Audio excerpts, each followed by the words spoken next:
Chocolate ആരാണല്ലേ ഇഷ്ടമില്ലാത്തത്. അങ്ങനെ ഞങ്ങളുടെ third ഡേയുടെ ലാസ്റ്റ് സ്പോട്ട് ഞങ്ങൾ ഒരു ചോക്ലേറ്റ് ഫാക്ടറിയാണ് സെലക്ട് ചെയ്തത്. അവിടെ ഒരുപാട് ഫാക്ടറീസ് ഉണ്ടായിരുന്നു, പക്ഷേ ഇത് ഓൺ ദ വേ തന്നെയായിരുന്നു. എല്ലാവരും അത്യാവശ്യം നല്ല അഭിപ്രായങ്ങളൊക്കെ പറയുണ്ടായി. അപ്പോൾ ഞങ്ങൾ കോഡൈക്യൂൻ ചോക്ലേറ്റ് ഫാക്ടറിയിലാണ് ഞങ്ങൾ പോയത്. അവിടെ തന്നെ ഒരു ഹോട്ടലും ഉണ്ടായി തൊട്ട് അപ്പുറത്ത് തന്നെ. അപ്പോൾ അവിടെ നിന്ന് ഭക്ഷണം കൂടെ കഴിക്കാമല്ലോ എന്ന് വെച്ചിട്ട് ഒരുപാട് അപ്പോൾ തന്നെ 4 മണി 5 മണിയൊക്കെ ആയിട്ടോ. അപ്പോഴും ഞങ്ങൾ ഭക്ഷണം കഴിച്ചുള്ളൂ. എൻ്റെ പൊന്നെ, ചോക്ലേറ്റ് ഫാക്ടറി എന്ന് പറഞ്ഞാൽ എന്തോരം തരം ചോക്ലേറ്റ്സ് ആണല്ലോ. കൗതുകം എന്ന് വെച്ചാൽ അതിൻ്റെ തൊട്ടപ്പുറത്ത് തന്നെ ഒരു കൗ ഫാമും ഉണ്ടായി. ഓപ്പോസിറ്റ് റോഡിലായിരുന്നു, അത് താഴെയായിട്ടായിരുന്നു. പക്ഷേ ഈ ഫിലിമിലൊക്കെ കാണുന്ന പോലെ എന്ത് ഭംഗിയായിരുന്നു എന്നോ കാണാൻ. അങ്ങനെ ഞങ്ങൾ അവിടെ നിന്ന് കുറച്ച് ഫോട്ടോസൊക്കെ എടുത്തിട്ട് തിരിച്ച് ചോക്ലേറ്റ് ഫാക്ടറിയിലേക്ക് തന്നെ വന്നു. ഇവിടെ പറയുകയാണെങ്കിൽ ഒരുപാട് വെറൈറ്റി ഉണ്ട്. വെറൈറ്റി എന്ന് പറഞ്ഞാൽ dark chocolate, white chocolate, milk chocolate, with sugar, without sugar, egg കൂട്ടിയത്, എഗ്ഗ് ഇല്ലാത്തത്, ബട്ടർ ഉള്ളത്, നട്ട്സ്, ഡ്രൈ ഫ്രൂട്ട്സ്, ജെല്ലീസ്, അന്ന് വേണ്ട ഒരുപാട് വെറൈറ്റി ഉണ്ട്. നമ്മളത് കാണുമ്പോൾ ഏതെടുക്കണ്ടെന്നായി പോകും. അത്യാവശ്യം നല്ല റേറ്റും ഉണ്ട് കേട്ടോ. പിന്നെ അതേപോലെ ചോക്ലേറ്റ്സ് മാത്രമല്ല, ജാം, സ്ക്വാഷുകൾ, അങ്ങനെ മെയിൻലി അവിടെ ചോക്ലേറ്റ്സും മിഠായികളും പലതരം. എൻ്റെ പൊന്നെ, ഞാനവിടെ നിന്നിട്ടുണ്ടല്ലോ, എനിക്ക് ഭ്രാന്ത് പിടിച്ചോണ പോലെ എന്തെടുക്കണം, കുറേ വെറൈറ്റി എടുത്തിട്ടോ.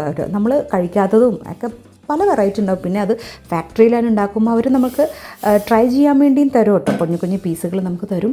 നമ്മൾ ശരിക്കും ആ ഒരു വ്യത്യാസം നമ്മൾക്ക് മനസ്സിലാവും. നമ്മൾ സാധാരണ ഈ കടയിൽ നിന്ന് വാങ്ങണതും ഈ ഫാക്ടറിയിലത്തെ എന്തൊരു ടേസ്റ്റാണെന്നോ. പിന്നെ നമ്മൾ അവിടെ ഇവിടെയൊക്കെ ഞങ്ങൾ പോയപ്പോൾ മിക്കയിടത്തും ഈ ഹോം മെയ്ഡ് ചോക്ലേറ്റ്സ് ഒക്കെ അതിനും അതെ നല്ല ഒരു പ്രത്യേക ടേസ്റ്റ് തന്നെയായിരുന്നു.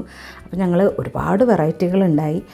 ഞങ്ങൾ കുറച്ചൊക്കെ വാങ്ങി. ഞാൻ ഈ കിടന്ന് ഈ വളവളാന്ന് പറയണ നേരം കൊണ്ട് നമുക്ക് പോയി കണ്ട് തന്നെ വരാം. എല്ലാവരും ഒന്ന് കണ്ടു നോക്കൂ, എന്ത് രസമാണെന്നറിയോ. നല്ല ടേസ്റ്റുമാണ്, നല്ല ക്വാളിറ്റി ചോക്ലേറ്റ്സുമാണ്. എല്ലാവരും ഒന്ന് കണ്ടുവരാം.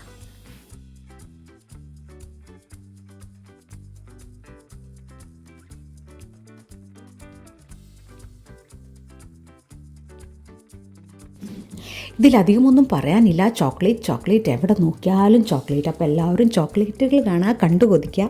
അവിടെയൊക്കെ പോകുന്നുണ്ടെങ്കിൽ ഇവിടെയൊക്കെ പോയി ചോക്ലേറ്റ്സൊക്കെ വാങ്ങി ഫ്രണ്ട്സിനും ഫാമിലിക്കും ഒക്കെ കൊടുക്കുക. അങ്ങനെ വീഡിയോ ഇഷ്ടമാവുകയാണെങ്കിൽ ലൈക്ക് ചെയ്യുക, ഷെയർ ചെയ്യുക, സബ്സ്ക്രൈബ് ചെയ്യുക. Thank you. ഇതിൻ്റെ ബാക്കിൽ തന്നെ ഇതിൻ്റെ ഫാക്ടറി ഉണ്ട്. അപ്പോൾ അവിടെ പോയാൽ നമ്മൾക്ക് കാണാം എങ്ങനെയൊക്കെയാണ് ഇത് ഉണ്ടാക്കണമെന്ന്. നമ്മളവിടെ കയറുമ്പോൾ തന്നെ നമ്മുടെ ഷൂവും സോക്സൊക്കെ ഊരി വെച്ച് നമുക്ക് പ്രത്യേകം ഗ്ലൗസും തലയിലിടാനുള്ള ക്യാപ്പും എല്ലാമൊക്കെ തന്നിട്ടാണ് അവർ കയറ്റുന്നത്. ഫോട്ടോസും വീഡിയോസൊന്നും അവിടെ അലൗഡ് അല്ല. അവിടെയും നമ്മൾ എന്ത് തരം അവരോട് പറഞ്ഞു കൊടുത്താൽ അവർ ആ തരത്തിൽ നമ്മൾക്ക് ഉണ്ടാക്കി തരും. പിന്നെ ഷേക്സ്, ഹോട്ട് ചോക്ലേറ്റ്സ്, അങ്ങനെ പല വെറൈറ്റിയും അവിടെ കിട്ടും കേട്ടോ. ഒരു ചെറിയൊരു സെറ്റപ്പൊക്കെ ഉണ്ട്. അവിടേക്ക് ഇരുന്ന് നമുക്ക് വേണമെങ്കിൽ ഇതെല്ലാം ട്രൈ ചെയ്യാം. ഒക്കെ എല്ലാം ഒരു പുതിയ എക്സ്പീരിയൻസ് തന്നെയായിരുന്നു. നമ്മളൊട്ടും നമ്മളുടെ ഇവിടെ ഒന്നും അങ്ങനെ കാണുന്നില്ലല്ലോ. അപ്പോൾ ഇതൊക്കെ കാണുമ്പോൾ അവിടെ ചെല്ലുമ്പോൾ ഫുള്ളി ചോക്ലേറ്റിൻ്റെ ഇങ്ങനെ അത് ആ ഏരിയയിൽ ഫുള്ള്. അങ്ങനെ അവർക്കൊന്നും വലിയ കൗതുകം പോലെ തോന്നുന്നില്ല, അവർക്കൊക്കെ ഇത് മടുത്തിട്ടുണ്ടാവും. പക്ഷേ ചോക്ലേറ്റ് ലവേഴ്സിനും നമ്മളിടയ്ക്ക് ഇങ്ങനെ പോകുമ്പോൾ ഇത് ആദ്യമായിട്ട് കാണുന്നൊക്കെ അതൊരു വല്ലാത്ത ഫീലിംഗ് തന്നെയാണ് കേട്ടോ.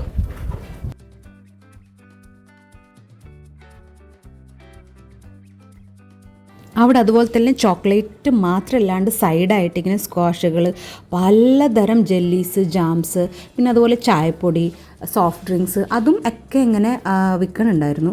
എല്ലാം കൊള്ളാം, നമുക്ക് കണ്ടിങ്ങനെ ആവശ്യമുള്ളവർക്കൊക്കെ വാങ്ങാം. കണ്ടൊക്കെ നല്ല രസം തന്നെയായിരുന്നു. അതൊരു വല്ലാത്തൊരു സന്തോഷം തന്നെയാണ്. ഇപ്പോൾ കുറേ വാങ്ങിയില്ലെങ്കിലും നമുക്കിതൊക്കെ കാണുമ്പോൾ തന്നെ വല്ലാത്തൊരു സന്തോഷമല്ലേ. ഞങ്ങൾ ഭയങ്കര ഹാപ്പിയായി, കുട്ടികളും അതെ. ഭയങ്കര ഇത് കണ്ട് അത്യാവശ്യമൊക്കെ എന്തൊക്കെയാണ് നമ്മൾ കാണാത്തതും വെറൈറ്റി ചോക്ലേറ്റ്സൊക്കെ ഞങ്ങൾ വാങ്ങി പയ്യെ ഞങ്ങൾ അവിടെ നിന്ന് സ്ഥലം വിട്ടു.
അങ്ങനെ ഇത് ഞങ്ങളുടെ കൊടൈക്കനാലിലെ ലാസ്റ്റ് ഡേ ആയിരുന്നു.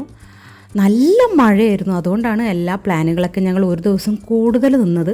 എന്താണെന്ന് വെച്ചാൽ ഫസ്റ്റ് ഡേ നമുക്കൊന്നും ചെയ്യാൻ പറ്റിയില്ല, ഫുള്ള് മഴയായിരുന്നു. എല്ലാ ദിവസവും രാത്രി നല്ല മഴയായിരുന്നു. അതുകൊണ്ട് ഇന്ന് പൈൻ ഫോറസ്റ്റും ഗുണ കേവൊക്കെ പോയപ്പോഴേക്കും ടയേർഡായിപ്പോയി. അതുകൊണ്ട് ഇന്ന് റെസ്റ്റ് എടുത്ത് പിറ്റേന്ന് രാവിലെയാണ് ഞങ്ങൾ തിരിച്ചു പോയത്.